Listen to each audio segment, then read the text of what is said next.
Hello everyone, welcome to पारल physics केवी। आज की इस वीडियो में हम थर्मल कैपेसिटीज के बारे में पढ़ेंगे।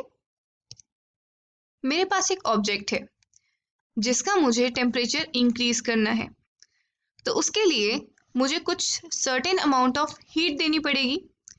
लेट अस सपोज मैंने Q अमाउंट ऑफ हीट दी और इस वजह से इस बॉडी का टेम्परेचर डेल्टा T अमाउंट से बढ़ गया। तो मेरे को कितने अमाउंट ऑफ हीट देनी पड़ेगी, ये डिपेंड करता है सबसे पहले कि मुझे कितना टेम्परेचर बढ़ाना है। अगर मुझे इस बॉडी का टेम्परेचर ज़्यादा बढ़ाना है तो मुझे ज़्यादा अमाउंट ऑफ हीट देनी पड़ेगी। और क्यू किस पे डिपेंड करेगा? इसकी क्वांटिटी पे भी डिपेंड करेगा। जितना ज़्यादा मास होगा, जितना ज़्यादा बड़ा ऑब्जेक्ट होगा, उतनी ही हमें ज़्यादा हीट चाहिए होगी। और third, Q also depends upon the material. ये ऑब्जेक्ट किस मटेरियल का बना हुआ है उस पर भी डिपेंड करेगा कि certain amount of temperature raise करने के लिए हमें कितनी अमाउंट ऑफ हीट चाहिए। तो सबसे पहले क्वांटिटी जो हम डिफाइन करेंगे वो है हीट कैपेसिटी। हीट कैपेसिटी को हम एस से डिनोट करते हैं, कैपिटल एस से डिनोट करते हैं। हमने एक ऑब्जेक्ट को delta Q amount of heat दिया, जिसकी वजह से इसका टेम्परेचर राइज हो गया डेल्टा टी अमाउंट से। तो हीट कैपेसिटी को हम डिफाइन करते हैं delta Q upon delta T से। इसको हम डिफाइन करते हैं as it is the amount of heat required to raise the temperature of the whole body through unit degree. अगर मैं डेल्टा टी को 1 रख देती हूँ, इट्स 1 यूनिट, तो एस किसके बराबर आ जाएगा? डेल्टा क्यू के। तो हीट कैपेसिटी होती है the net heat required to raise the temperature of whole body. पूरी बॉडी का टेम्परेचर रेज करने में हमें delta Q amount of heat लगी, such that the temperature of the body raised by 1 degree Celsius. इसकी SI unit होती है joule पर केल्विन और सीजे सिस्टम में इसकी यूनिट होती है कैलोरी पर डिग्री सेल्सियस। इसका डायमेंशनल फॉर्मूला होता है ml² T⁻⁻2 K, which is for Kelvin to the power -1। Next concept इसमें आता है स्पेसिफिक हीट कैपेसिटी का। हमें इस ऑब्जेक्ट को हीट करना है, इसका मास है m units. We want to raise the temperature of the body by delta T. Specific heat capacity को हम स्मॉल s से डिनोट करते हैं and small s is given by capital S upon m, heat capacity per unit mass. हमने इस object को heat करने में अगर delta Q amount of heat दी, तो हमने 1 यूनिट मास को हीट करने में delta Q by m amount of heat दी होगी, क्योंकि हमने पढ़ा था that the heat required to raise the temperature also depends upon the quantity of the object. तो यहाँ से हम स्पेसिफिक हीट कैपेसिटी डिफाइन करते हैं the heat required to change the temperature of a unit mass by 1 degree Celsius, by a unit degree. So we can define specific heat capacity as it is the amount of heat required to raise the temperature of a unit mass of substance through 1 degree Celsius. अगर हमें इस unit mass का, इसके इस object के एक unit mass का temperature raise करना है, कितने से? Bye a unit degree. तो उस केस में मुझे कितनी हीट सप्लाई करनी होगी? That will give me the specific heat capacity. यहाँ पर अगर हम डेल्टा टी की वैल्यू 1 रखते हैं, यूनिट मास रखते हैं, तो हमारा S किसके बराबर आ जाएगा? डेल्टा क्यू के।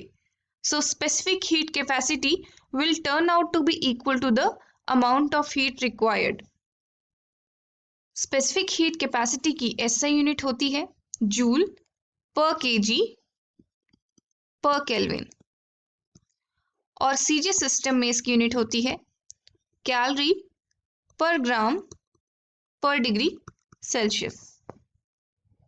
अब हम एक थर्ड क्वांटिटी के बारे में डिस्कस करते हैं which is molar specific heat capacity. नाम से ही पता चल रहा है यहाँ पर मोल्स आ जाते हैं। It is defined as the amount of heat required to raise the temperature of 1 mole of a substance by 1 degree Celsius.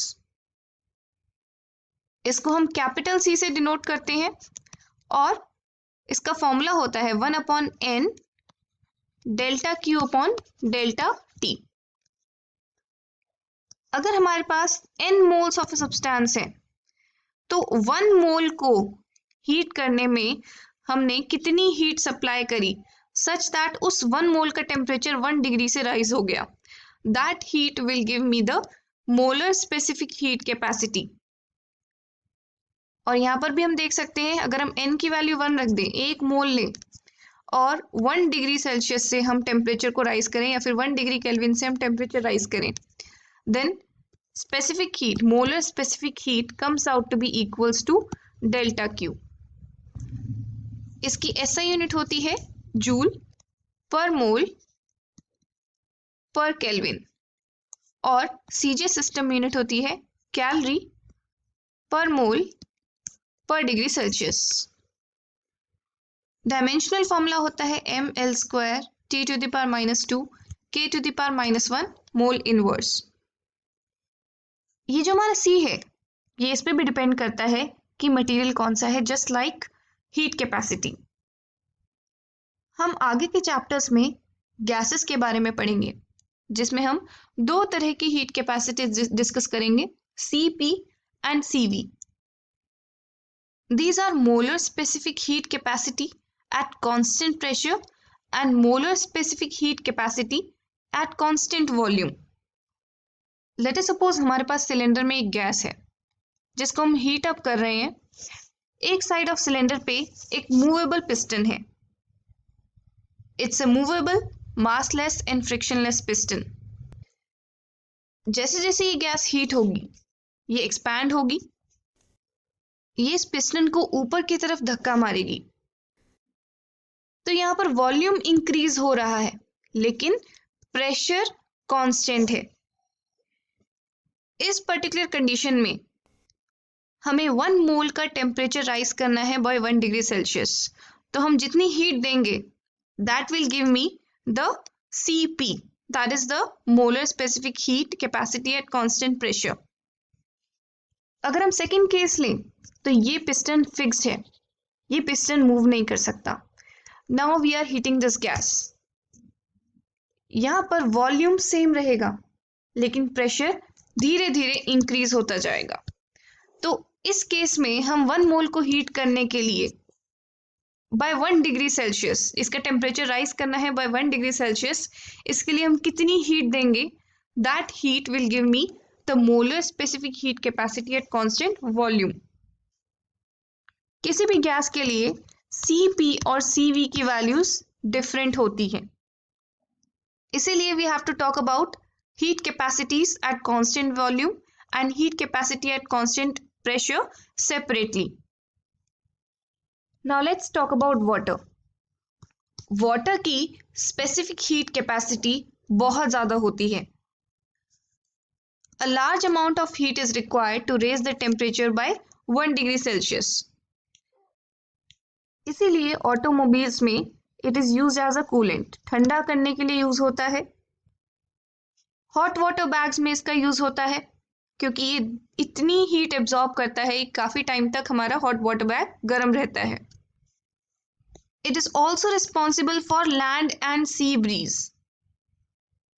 Day time में जब सूरज सिर पे होता है तो वाटर इतनी आसानी से जल्दी से हीट अप नहीं होता क्योंकि वाटर की स्पेसिफिक हीट कैपेसिटी ज्यादा होती है, लेकिन लैंड बहुत जल्दी से हीट अप हो जाता है जिसकी वजह से इसके ऊपर की एयर भी इसके कांटेक्ट में जो होती है वो हीट अप हो जाती है, वो लाइट हो जाती है और वो ऊपर उठने लगती है और उसकी जगह लेती है जो ये सी के ऊपर हवा है, ये इस तरफ फ्लो करती है।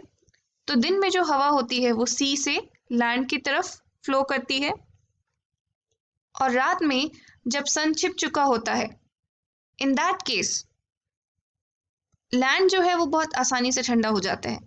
लेकिन अगेन वाटर जो है, वाटर की हीट कैपेसिटी ज़्यादा होती है जिसकी वजह से इट टेक्स टाइम। तो वाटर बॉडी अभी भी गर्म है जिसकी वजह से इसके ऊपर की एयर कंपैरेटिवली अभी भी गर्म है, तो ये हवा ऊपर उठती है और लैंड के ऊपर जो ठंडी एयर है दैट फ्लोज टुवर्ड्स द सी। तो नाइट टाइम में जो ब्रीज है वो लैंड से सी की तरफ ब्लो करती है। This is because of the large specific heat capacity of water. So this was all about thermal capacity. I hope this topic is clear to you. Thank you for watching. Have a good day.